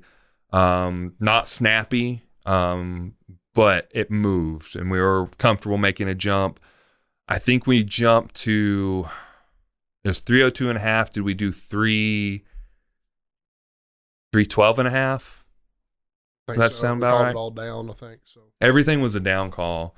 It went fine, and then we were like, well, let's just try and clip the state record. It was previously Nick Olivers, who had a fucking awesome day. He did have a great day.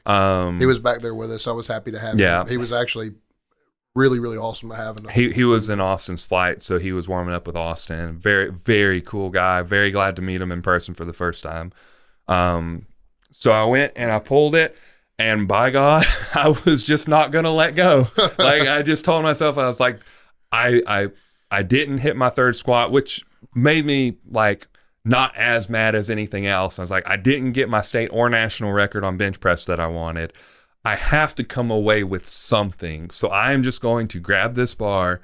I'm not going to let go until the judge says to let it go. And so it moved okay. I had to put a lot into the top half. I guess the commentators were talking about how my form was so good because they thought I was about to ramp. And I didn't. I never felt like I was ramping, to be honest with you. I felt like the bar was always like, if it was touching my thighs, that's all it was doing. I was never like, I don't even feel like it was touching my thighs, to be honest with you, because I feel like it was a little further out in front of me. And then I locked it out. You could kind of see where it was like I was very hunched over until I got it all the way and locked it out. So they were super excited about it, which was funny. But I was a little excited about it. Not as excited as Austin was for his third, but there was pretty amped. There was a different reason he was excited about his third. So I pulled 7:12, got the state record. Ended with a 17:15 total, which, a lot of people have told me, third place and a 55-pound PR on your total is nothing to be upset about. And it's not. What's upsetting is I didn't meet my goals. Yeah, we talked about not meeting your expectations. Yeah. And really, we would have met them, largely would have met them with a second bench press attempt. Yeah. The second bench press attempt would have put me in second place, assuming that the person that did come in second place didn't make a call to beat me. Yeah. And then my total would have been up by like 20 or 30 pounds or something. It was a 12.5 jump, wasn't it? We made a pretty 195 to 207.5. Yeah, so I think the actual number is 429 to 456. Yeah. So I mean, yeah, that was it. But for all intents and purposes, at that point, the only thing with you wrong with you that we know is the quads. You didn't experience that to the third attempt, so there was no waiving of the third. Maybe if we'd have known that in the second, we could have waived the third. Yeah. But the 429 moved well, and it was what we planned. Yeah. We called what we planned to call. I don't feel too bad about it now, to be honest with you. I do think there was a lot of underlying things, namely that you woke up the next morning with a stomach bug, and there's no guarantee that you wasn't already feeling symptoms of that day of meet day. That's the biggest thing. The following day, and I've told this story about 1,000 times. I'm kind of tired of telling it, but I'm going to tell it for the podcast in case there's anybody who I haven't told it to who listens. We were on the way back. We left Monday to come back. We were actually going to stay until Tuesday, but I was kind of bummed. Desi was ready to get home, feeling homesick. I was like, let's just go ahead and make the drive home. We stop and get some food at Taco Bell. Don't really think too much about it. I think it set in before then, to be honest with you. Probably. Especially with the baby having been sick. Yeah, it probably was, but that's what we thought at the time until we kind of started looking back and asked some people around. They gave us some other opinions, but we kind of thought we got food poisoning because, I mean, I was like having to stop every couple hours to shit, and it was violent shits. It wasn't like, oh, I just got to poop. So we were about 2 hours away from home, Brentwood, Tennessee. I start feeling real bad, stomach hurting real bad. I'm like, oh, I've got to stop. I wanted to drive the rest of the way home because I was ready to be home. Got to stop. Just don't feel good. And she's like, okay, pull off on the next exit. I'm feeling real bad. I tell her, I've got to put on the emergency lights. I've got to pull over. Okay. I turn on the emergency lights. I put my foot on the brake, and I start veering off to the side of the road. And then I tell Desi, I can't see. To which point I pass out. She freaks out, grabs the wheel. We finally stop because I guess thankfully my foot was on the brake and not on the gas. Yeah. We'll just say that because I don't know.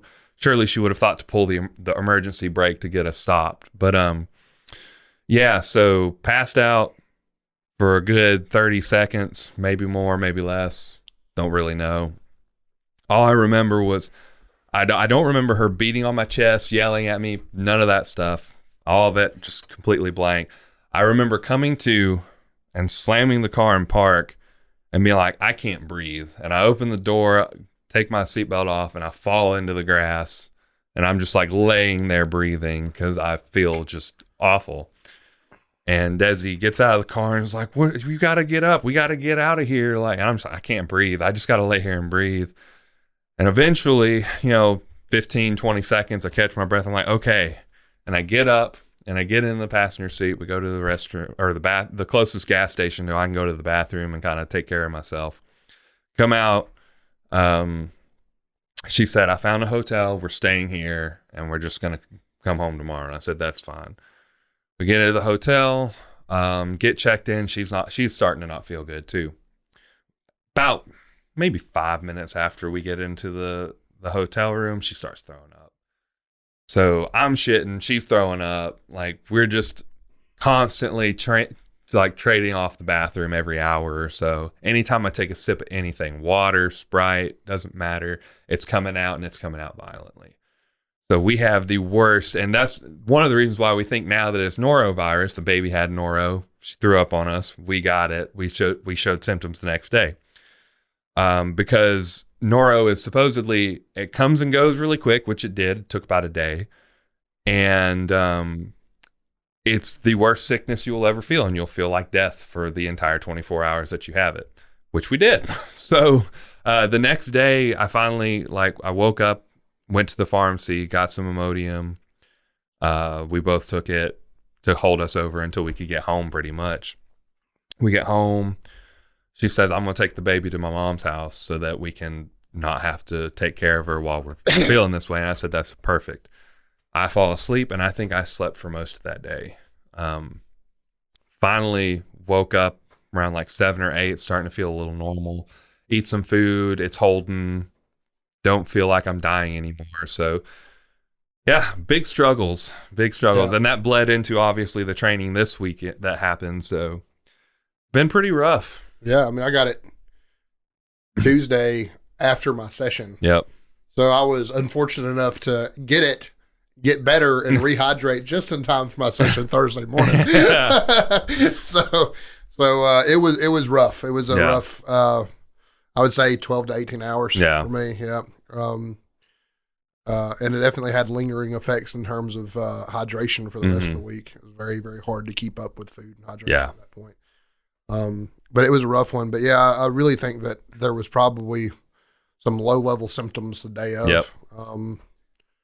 Because I definitely, looking back now, I feel like I started to feel weird on Monday before I really got sick on Tuesday. But yeah, I mean, I think that could have had something to do with. Did we share food on Sunday? We ate. Well, no, you didn't eat, did you? No. Did we share a drink? I'm not sure if we did or not. Yeah, we shared your. You were talking about how good your intra was, and I drank your intra on Sunday. Yeah, that was Saturday night. I drank it sometime. I remember that. But also, I mean, I've had my baby's had that a couple of times before, and everybody in the house is getting. By the way, your dog can get that. Mm-hmm. We learned that the hard way. Bella got it when somebody had it the first time. Yeah, so it's pretty brutal. We'll take the whole family out. Mm-hmm. But it made for an interesting return home, that's for sure. Yeah, it was a rough week for everybody that got it. And my wife and daughter ended up getting it later in the week too. So it was a literal shitstorm for a little while at my house for sure, and for you too. But all in all, though, I feel like we called your day pretty correct. I mean, with the knowledge that we had, I don't think there's anything we could have known to make. I think I should have been a little more let's call the bench down a little bit, and go to 200 kilos instead. I think that last 455 in prep made us overly confident a little bit. Maybe because, a little bit. It was like an RPE 8. Yeah. So you assume that worst case scenario, 456 is going to be a 9. Right. And maybe we have to call the third attempt down. Yep. You know what I mean? So like, but we knew where we stood based on where we're at in prep. But that kind of continues the trend of bench not being very reliable on meet day. But I do think it has less to do with you, and I think more to do with the circumstances than we realize. Definitely got to clean it up post weigh in. I would say that about all of us because Austin had the same meal that we did. Yeah. Austin also stayed up until 3 or 4 in the morning. Yep. You know, the morning of, which wasn't good. But I mean, he had a similar day in that his best lift and squat is the one that he kind of left a lot on the table on. He would have gone over 18, you know, just getting his second squat. Yep. So it was a weird day. My coaching mistake was Austin hurt himself with an empty bar warming up. Yeah. He hurt his back. His opener was going to be his opener. It was set. Yeah. You know, it is. You know, it is what it is at that point. He moves it, and he moves it really, really well. He says stay in the middle, so I call the middle number, which was 688. He had moved 660 for 3 in practice, and he got buried by 688 twice. Yep. 100% as a coach, when he said I don't feel good, regardless of how he felt about that second attempt, I should have called it in the 650s or 660s. Yeah. That was a mistake. I feel like that was my biggest mistake of the day. I really do feel like, based on what me and you knew about your bench press, that we made the right decision and it just didn't go. Right. But Austin's absolutely, as soon as he said I don't feel well, I should have made the decision to call that second attempt down. Yeah. And that's all there is to it. Because I mean that would have been 20 pounds more net on his total, which would have jumped him to the 1790s, and then we could have made a smaller attempt into the 670s or 680s. Yeah. For his third. And probably would have, even if he would have gone 672, he would have made his 18. So like, you know, knowing that. Bench press actually went really well for Austin, which is not curious. We expect it to go well, but that's something that's bothered him a while. He did miss his first attempt on a technicality that we cleaned up on the second and third, but he moved on to bench press pretty well. Yeah. He at that point kind of started to rally, which was really, really good. Going into deadlift with a minor back tweak, we know we're going to have to call it down, and we know at some point too we needed a number to make 18. Yeah. So from first to second, we make a huge jump from like 640 to like 690, 688 maybe. Maybe I actually think it was 693, whatever the 90s are right there. He pulls it. At this point, we had to have 730 or better to total. I actually think the number on the bar loaded, because it wasn't for a record, would have had to be 737, because the 732 would have been just shy of what he needed. I think he needed 733 and a half or something like that. Because it wasn't for a record, we would have had to call it up for him to make 18. He pulls the second attempt, and he's just like, look, man, just get me something over 7. Like, 737 is not going. Yeah. So we ended up calling up 705, and he goes and he crushes it. 100% the most he had that day, to be honest. But he did rally on deadlift a little bit too. But, you know, you're talking about somebody that potentially left 50 pounds on the platform on squat. I could have recouped 20 to 40 pounds of that just by calling it down. Yeah. He would have made his 18. So Yeah. That was my fault. Also, though, you trust your lifter. He says call in the middle. I didn't have to squat it. Right. I didn't have to squat 644. He did. He says make the call in the middle. For all intents and purposes, his first squat moved well. He says it feels good. Right. You kind of got to trust him at that point. But, you know, just based on the information I had alone, I should have called it down. So, all in all, I actually feel like after it's over with, we actually belong on the national stage. Yeah. So, myself as a coach and you guys as competitors. So, yeah, it's not necessarily, and that was never like a thought in my mind, is that I didn't belong there. I felt like I was, you know, especially talking with some of the guys that were in my weight class, and they were just kind of like, it was really funny. They kind of just like bowed down when I was doing bench press. They were just kind of like, hey man, you can take this bench because you're the one who's about to press 195 kilos. And I'm like, oh, it's not that. Okay, like whatever, like that's cool. So definitely there was the one guy who came in second, and I didn't get to see I think his name's Connor Young's the guy who came in first. And it was Larry Sanders and Connor Young were 1 and 2. I didn't get to see the guy that won. He just was going to wipe the floor with us regardless, unless he missed a lift. He was close to 2K, wasn't he? I think he was, I know it was 18 plus.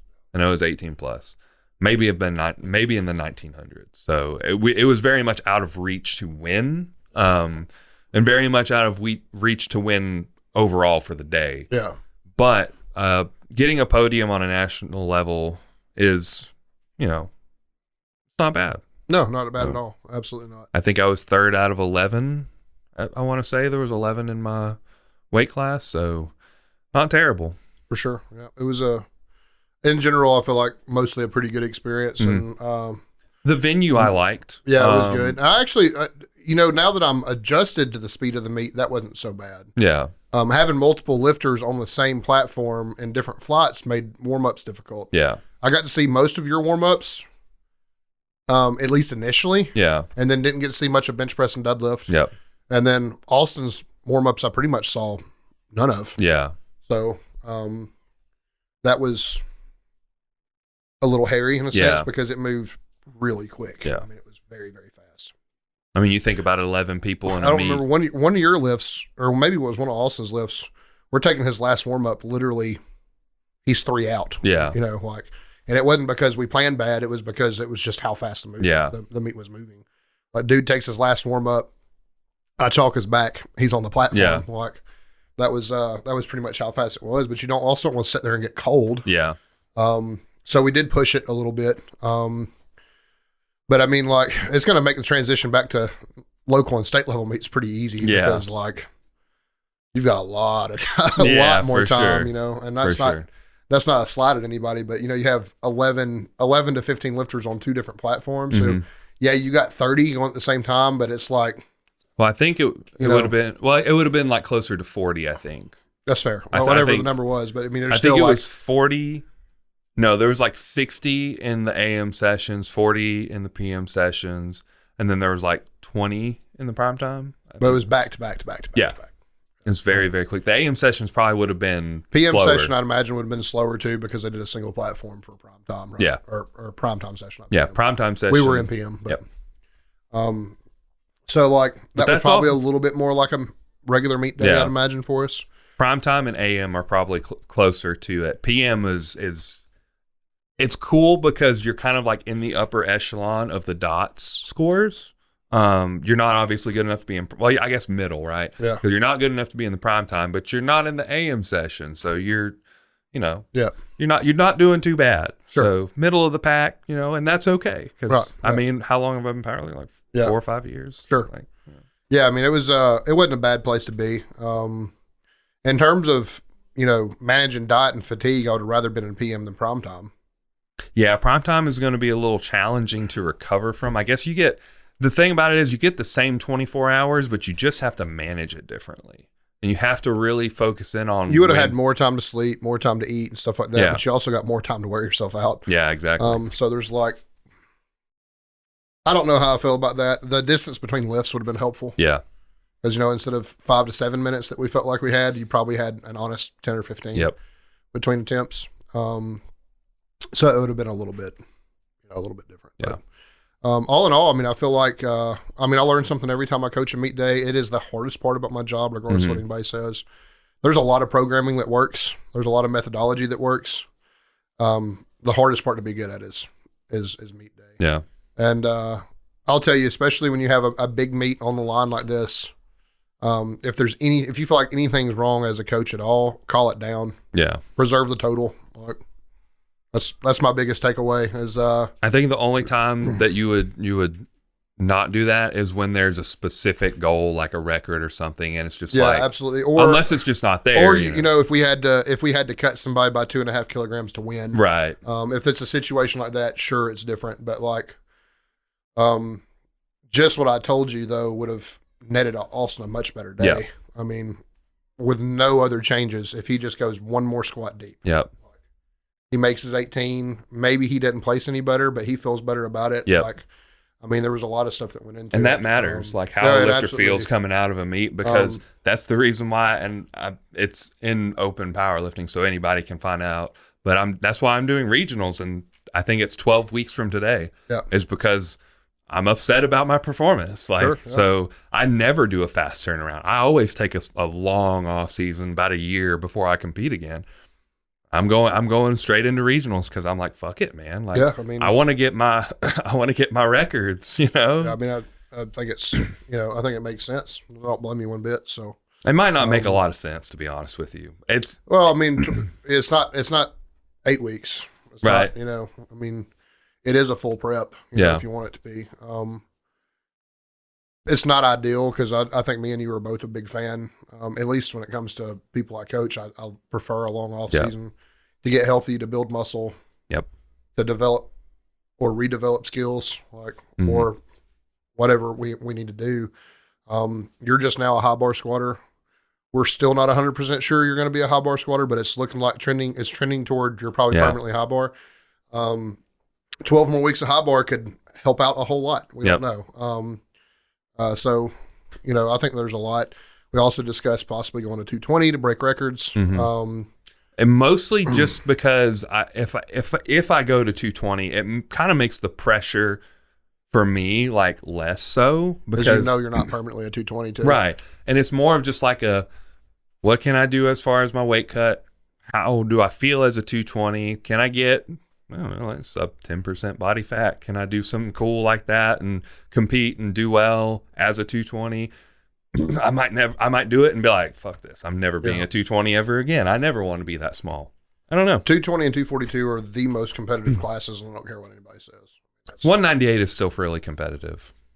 Yeah, I think it's more so on a national level than it is relative to us. Local, no. Local, it's definitely 220. 220, probably 220 and 308, maybe super heavyweight. Maybe. Yeah, I feel like there's a lot of big guys. But nevertheless though, I mean that's a rough place to compete. I think the strongest people in the world pound for pound are those three weight classes. 198, 220, and 242. So it's tough sledding. Yeah. It's tough sledding. But I mean, well, I'm not going to be a 181 for that. We learned a lot, and I think that more control over the diet. I think control over the diet going in was fine. More of the diet going out, like in the recomp phase, needs to be better. Sleep couldn't be helped, but ideally in a better situation, in a more ideal situation, sleep needed to be better for both of you. I can't make y'all go to bed. I also can't prevent a child from being sick. That's stuff that's out of my hands as a coach. But what I can do is tell you, hey, you can't eat fucking bullshit. Like, we can go eat all the sushi you want to, but maybe we don't need to go eat, 15,000 calories worth of barbecue. Yeah. Maybe save that for after the meet. Yeah, it needs to be controlled. And then again, it just goes back to calls on meet day. I feel like it was one of my better called meets with the exception of Austin Score. Yeah. In total, we made all the calls and everybody was in agreement about the calls we needed to make to rally, and we did that. Shouldn't have been put in a position where we had to rally. Yeah. But we got an opportunity to redeem ourselves. I think a lot of us are wanting to go to nationals. I know. Yeah, we could be rolling pretty deep. I theoretically, knock on wood, should be qualified. Lance will be qualified. He's already qualified. Me and Austin are already qualified. Steve will have to qualify, but he's being a master's lifter, his requirements are much less. But there's a possibility we roll 5 or 6 deep to nationals, which would be cool. That would be cool. I'm hoping it's somewhere either close to Philadelphia or close to New York. Have they announced the city yet? I don't think so. If it's Camden, somewhere like that in New Jersey, Cherry Hill, somewhere like that that's close to Philadelphia, that'll be really cool because I live there and we can have a really good time in Philly. If it's Hoboken, somewhere like that, and it's across the Hudson from New York City, we'll obviously have a good time there. Right. If it's anywhere else in New Jersey, I'm going to fucking hate it. I mean, I'm not excited about Cherry Hill or Camden, but like just because surrounding it's areas. Yeah, it's 15-minute drive to Philly. Like I could get over it. Yeah. But I don't even think it's in like Atlantic City. So there's like not going to be casinos or gambling or good food. Like it's just going to be fucking New Jersey. Yeah. It's going to be like fucking mall rats, Clerks, New Jersey. And like, I don't want that. Dirty beaches and fucking nothing. Bad Northeastern attitudes. But, well, there went the camera, but that's okay. But I should have a better attitude about that. It's also earlier in the year, which is intimidating because that gives me less time to prep. Mm-hmm.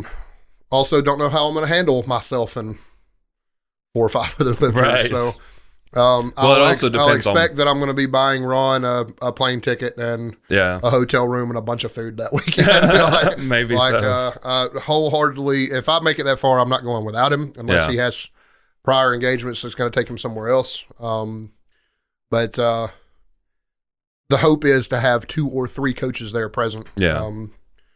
And I'm probably hiring another coach at the beginning of the year, so there'll be one more of me. Mm-hmm. So hopefully between that person, myself, and Ron, we'll have a good weekend. Yeah. So it'll be might fun. just see what type of money I have to throw Ron's way to call all y'all's numbers on meet day, because that's what he's really separates himself from everybody else at, to be honest. I've bragged about that before, but in terms of calling meet day, there's none better.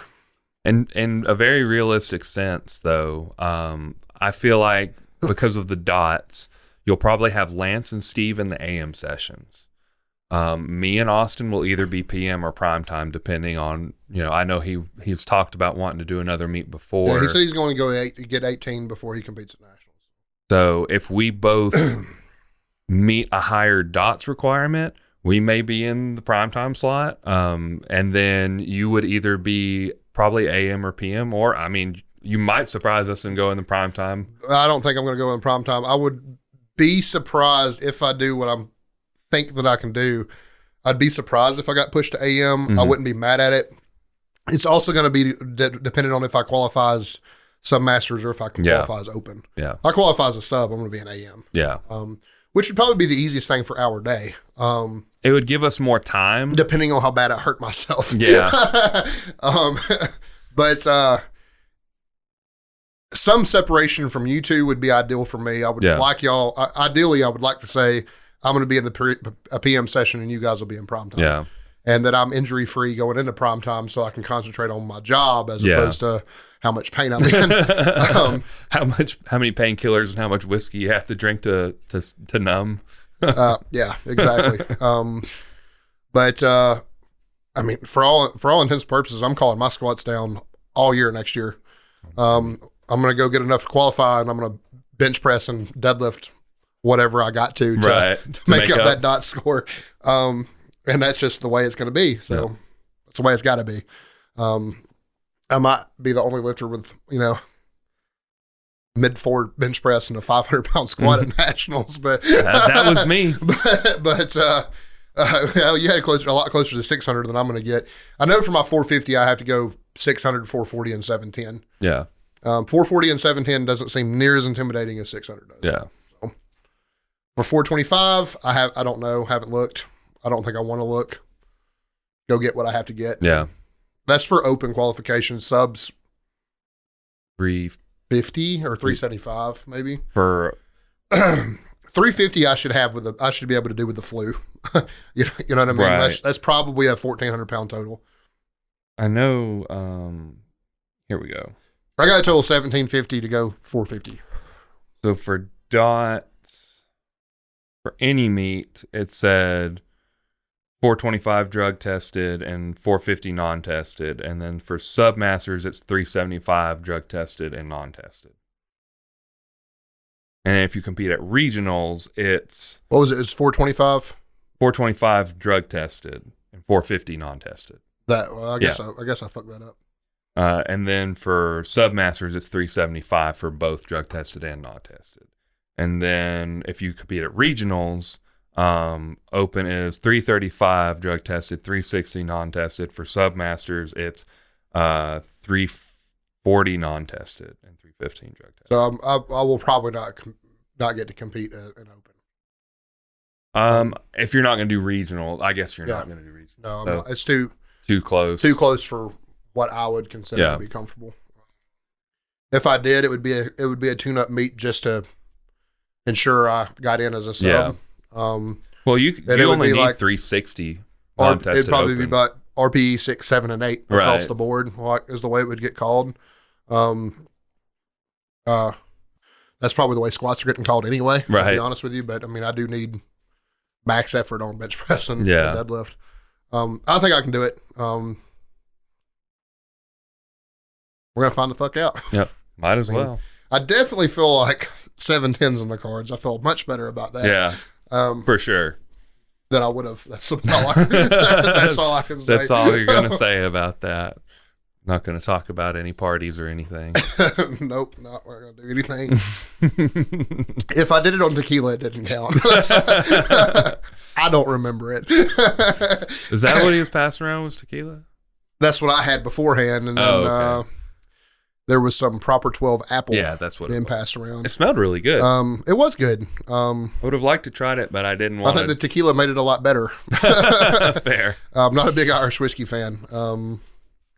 But yeah, it should be said that there's a potential to pull over 700 pounds now that I didn't think I had before. Yeah. So we'll see. Well, I think me and Austin kind of felt that way anyway, that you were going to pull over 7. So I think that made y'all feel a lot better about it. I felt pretty confident that you were going to pull everything, the block before I started with Ron, I started having some pain issues, and it definitely set me back a little bit. But I was projecting at 640, 650 then. So, yep. Then. so we'll see. I tell you what, that 655. Well, fuck. Whoops. That's it. That's what we need to move on. 655 is a good deadlift. 655 is a good deadlift. That would be a great goal for me. That would be. That'd be a great goal. That'd be a great goal. Beltless. Man, can you imagine doing that beltless? Could you imagine? That'd be core strength, man. It's like doing planks every day or something. That could help. That could allow me to pull 650 plus. Potentially, yeah. Potentially. One day. I need to see the 275 and 308 records are in a state. For open or sub? In a state, probably sub, yeah. I mean, let's be honest, that's where I'm at now. So I want to be an open lifter because that's where competition is. I don't want to be submasters, but I'm fucking old. You can do both. I can, yeah. I'm going to register as both. But I don't care. Like, as long as I feel as long as I feel young enough to compete open, doesn't matter if I get my ass drug or not, I'm going to register as open. That's fair. I feel like that's the way. That's man shit. That's just what you should do. I mean, if you feel like you can compete in open, you should compete in open. Yeah. Not saying you shouldn't register sub or masters or anything else. If you're capable, you should register in open. You should do both. Yeah. Yeah. I agree with that. I'm still not quite there in sub yet, but knocking on the door of it. It comes on you. It gets on you fast. That's all I'm going to say. But I don't know. Got a couple more good years before I become a cripple and can't do it anymore. But it seems like me and Ron have fixed or beginning to fix a lot of my issues. I'm more confident under a squat bar than I've been in a long time. I haven't back squatted in a long time. It's been SSB and front squats. Have a feeling probably high bar is coming back this block. Mm-hmm. He hasn't told me, but I just have a hunch. Based on what I've done with him before in the past, I have a feeling that high bar is probably coming back. I'll tell you which will eventually work its way into the low bar. High bar may put some meat on my quads. Rest has put muscle on me. Yeah. I went from attempting 75 hard again and going 7 days a week to a 4-day split. Mm-hmm. And I have arm gains that I never thought I would have, and I really only have 7 direct sets, not exercises. Yeah, sets of arm work all week. So I think that we've struck a pretty good balance of what I need to do and what gets me recovered the most. And it's the least amount of tricep work I've ever, the only direct tricep work I have, and it's not completely direct, is dips. And I guess I'm fortunate being a bigger guy, being really good at dips, so I can hammer volume on them. Right. Been programmed as AMRAPs, and I've, been, 15 plus, pretty much all block. So pretty good. That's not bad at all. And I believe in, I've messed around with it with y'all's program and stuff before. I believe in dips for tricep size and press and power. And it's definitely, the way he's got things happening has definitely been beneficial to me. Legs are growing. Again, leg volume's pretty, at least away from the bar. Yeah. It's probably more barbell volume than I've done in a while. Away from the bar, though, it's probably the least amount of leg volume I've ever done. But it's smarter volume. Right. Addresses more needs, if that makes sense. Lots of stuff to tempos, lots of step work. Yep. So it is what it is, but we'll see. We all have a very, very long road ahead of us to get back to nationals. So, or to get there the first time if you're me, but 9 months, possibly some change. So, and I have to compete twice in that 9 months. So I am competing. I don't have to get to nationals, but and Austin will too. I think we're all pretty much in the same situation. Steve will be actually probably 3 deep. Yeah, but Steve's an animal. He just competes all the time. Yeah, he does. He competes all the time. He likes that because that's what keeps him in the gym. So yeah, he likes to have a date when it just is what it is. But yeah, I've never competed more than once a year, so to go 2 is going to be different. I don't think I'm intimidated by competing twice. I need to get the first one out of the way, and I need a 3 for 3 squat day. Even if I squat 405, I need a 3 right. I understand that completely. This pretty much sums up everything. We pretty much caught up on all the shit. Yeah, I think. You got dad jokes for him? Man, do I ever? You been saving them bitches up? You got to remember, I still save dad jokes when we're competing or when we're recording and when we're not. There will never be a shortage of dad jokes. Have you been on Dad Says Jokes, or are you still on your new site? I do all of it. Well, my internet's not working, so not entirely sure as to why it's not working, but it's not working. So many.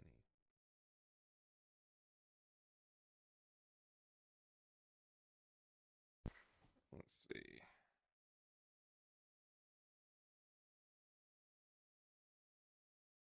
My spouse keeps setting their farts on fire, and I think it may be over between us. I just can't take all the gaslighting anymore. Oh, shit. It's going to be all you, man. I can't get anything. That's okay. I did some financial planning, and it looks like I can retire at 97 and live comfortably for 11 minutes. That's not how it feels. It's a little bleak, but that's how it feels. That is how it feels. You know what you do with 100 peaches? What? You eat what you can, and you can what you eat. You can what you can't. Sorry, I messed that one up. Damn it, Nathan. Can what you can't. You've had like 3 weeks of practice. I know. Can't even get it out. I quit my terrible job at the candy store. So long, suckers. That's good. High quality dad joke right there. Oh, man, got him. When I was young, I wanted to play the guitar really badly. And after years of lessons, hard work, and practice, I can play the guitar really badly. That's about how I feel about my guitar playing skills. But I didn't. I mean, I practiced a lot when I was younger, and then I have not picked up a guitar in so long. I just felt like I'd be so rusty. You basically have a brand new one at my house if I'd ever remember to bring it. I got a brand new one right behind you too. I just haven't. Oh man, I'm playing the least often as I've ever played, probably. Yeah. I'm also still really fucking good. That's fair. I've never been really good at guitar. Like I could barely pick sweep. So, and I always struggled with like reverb on pick sweeping. I can pick sweep as a bass. I mean, I can sweep pick as a bass player. So. I only have 4 strings. I have 6. Yeah, you play a 6 string. Yeah, I have a 4, 5, and 6 technically, but that's just what I always go to when I talk to bass players. You only got 4 a lot of my bass talent comes from guitar players telling me that I couldn't, and I'm like, fuck this. That's fair. I feel like that's most bass players who are good. I come back and I'm like, oh, this thing that you said I couldn't do, I can do it better than you now. Fuck you. You know what the easiest way to burn 1,000 calories is? Puke it up. You leave the pizza in the oven. Yeah, that's a really good way to burn it. That's probably more than 1,000 though, let's be honest. I guess it depends on what kind of pizza it is, how big it is. Yeah, but nobody was thinking that much about it, dude.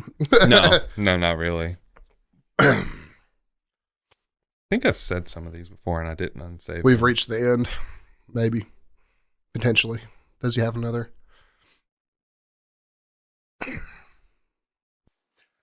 So I misplaced Dwayne Johnson's cutting tool for his origami shop. I can't believe I lost the rocks, paper, scissors. Fuck. We'll stop there.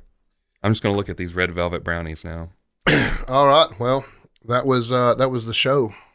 That was the show. Yep.